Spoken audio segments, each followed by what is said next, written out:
អូខេតោះសួស្តីអ្នកនរគ្នាថ្ងៃនេះគឺខ្ញុំមកប្រាប់អ្នកនរគ្នាអំពីរបៀបនៅក្នុងការចូលទៅតាមយុទ្ធសាស្ត្រ ICT ជាផ្នែកមួយសំខាន់នៅក្នុងការប្រើជាមួយនឹងfeasibility assessment អូខេ feasibility assessment គឺយើងប្រើមួយនេះអ្នកគ្នាអូខេគឺយើងប្រើជាមួយនេះអូខេអានេះជា feasibility assessment អូខេអញ្ចឹងសម្រាប់អ្នកនរគ្នាដែលរកតំបន់ចូលសម្រាប់តំបន់ចូលគឺយើងមើលទៅលើ time frame 1ម៉ោងសម្រាប់ការចូល set up ជាមួយនឹង buy ឬក៏ sell អ្នកនរគ្នាត្រូវតែចូលទៅតាមតំបន់ដែល bearish និង bullish អូខេអញ្ចឹងសម្រាប់ការរក set up ជាមួយនឹងការ buy អូខេការរក set up ជាមួយនឹងការ buy អ្នកនេះឃើញជាមួយនឹង best នៅកន្លែងនេះមកគ្រាប់អូខេជាមួយខ្ញុំពេលនេះបើសិនជាយើងមើលទៅលើ time frame ធំយើងស្ថិតនៅក្នុង time frame ធំយើងមើលទៅលើ0នៅក្នុង time frame ធំអូខេយើងគូសវាប៉ុណ្ណឹងមួយមកហ្នឹងបើយើងមើល time frame ទូចគឺយើងឃើញជាមួយនឹង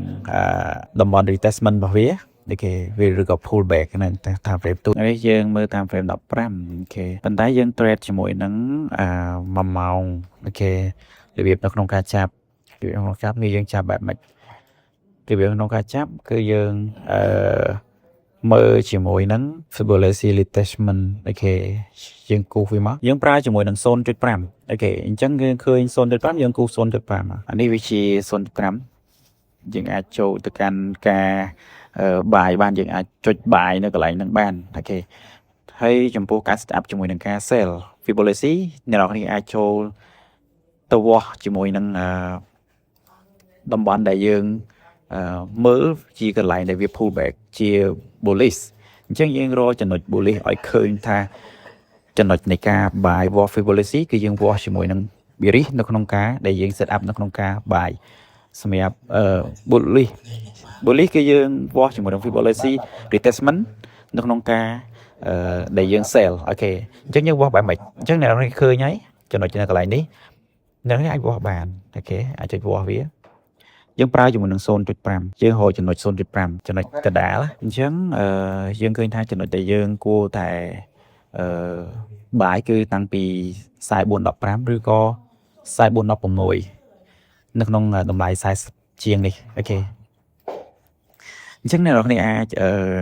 set up ជាមួយនឹង long ដូចដែលខ្ញុំបានវាស់មុនហ្នឹងអញ្ចឹងយើង set up ជាមួយនឹង long ហើយ SL គឺយើងបានទូច SL គឺយើងអាចប្រើនៅក្រោមហ្នឹងបន្តិចនៅក្រោមជាមួយនឹងshadow ហ្នឹងមកអូខេហើយTP យើងតាមចិត្ត50ឬក៏ប្រហែលអ្នកនរគ្នាអាចតាមចិត្តអ្នកនរគ្នាអូខេអញ្ចឹងវាប៉ុណ្ណឹងនៅក្នុងការ set up 1ម៉ោងជាទៅលើ time frame 1ម៉ោង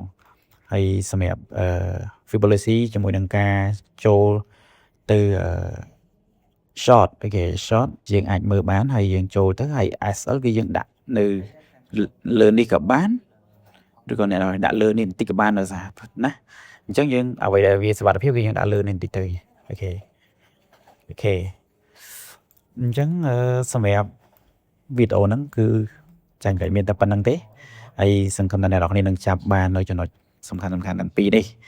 វាអត់មានអីច្រើនទេវាគ្រាន់តែជា technique មួយនៅក្នុងការដែលយើងអាចចូលផ្សារបានលឿនហើយវា take risk បាន